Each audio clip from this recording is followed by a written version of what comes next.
4 সপ্তাহের মধ্যে চলে যায়, সেগুলোকে নিয়েই কিন্তু মিথ তৈরি হয়েছে।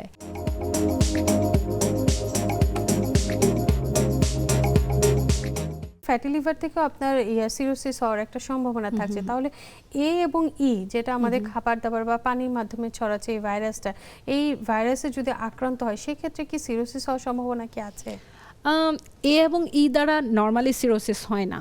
তবে আমি একটু আগে আপনার সাথে আলাপ করছিলাম যে এ এবং ই ভাইরাসকে আগে যত নিরীহ ভাবা হতো, ইদানিং আমরা দেখছি যে এটা কোনো ধরনের, এটা নিয়ে গবেষণা করা দরকার যে এটা কোনো ধরনের মিউটেশন হয়েছে সম্ভবত, এবং ই থেকে কিছু কিছু পেশেন্ট কমপ্লিকেটেড হয়ে যাচ্ছে। একদম কনজেস্টিভ হেপাটাইটিস বলে একটা টার্ম আছে, মানে বিলিরুবিনটা বা জন্ডিসটা লিভারের মধ্যে একদম কনজেস্টেড হয়ে যাচ্ছে এবং লং টাইম এরা ভুগছে এটাতে।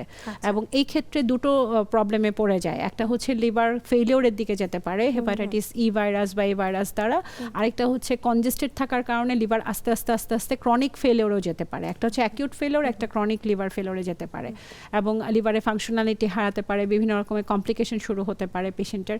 এই পেশেন্টগুলো দেখা যায় যে 1 মাসের মধ্যে নর্মালি রিকভারি হয়ে যায় যেহেতু ভাইরাল জন্ডিস, কিন্তু এরা 2-3 মাস পর্যন্ত ভুগতে থাকে। এবং এই ক্ষেত্রে যদি আমরা, আমাদের দেশে কিছু মিথ প্রচলিত জন্ডিস দ্বারা, যেই জন্ডিসগুলো অ্যাকচুয়ালি অটোমেটিক্যালি আল্লাহর প্রদত্ত রোগ প্রতিরোধ ক্ষমতার মাধ্যমে 4 সপ্তাহের মধ্যে চলে যায়, সেগুলোকে নিয়েই কিন্তু মিথ তৈরি হয়েছে। যেমন এই ভাইরাস দিয়ে যেসব মিথ তৈরি হয়েছে, যেমন ধরেন গ্রামে গঞ্জে বা আমাদের ইভেন শহরেও দেখা যায় নানা রকমের বনাজি ওষুধ, তারপরে ধরেন আমরা খুব কমনলি দেখি যে লিভারে জন্ডিস হলে জন্ডিস ঝাড়ফুঁক করার ভালো হয়ে যায়।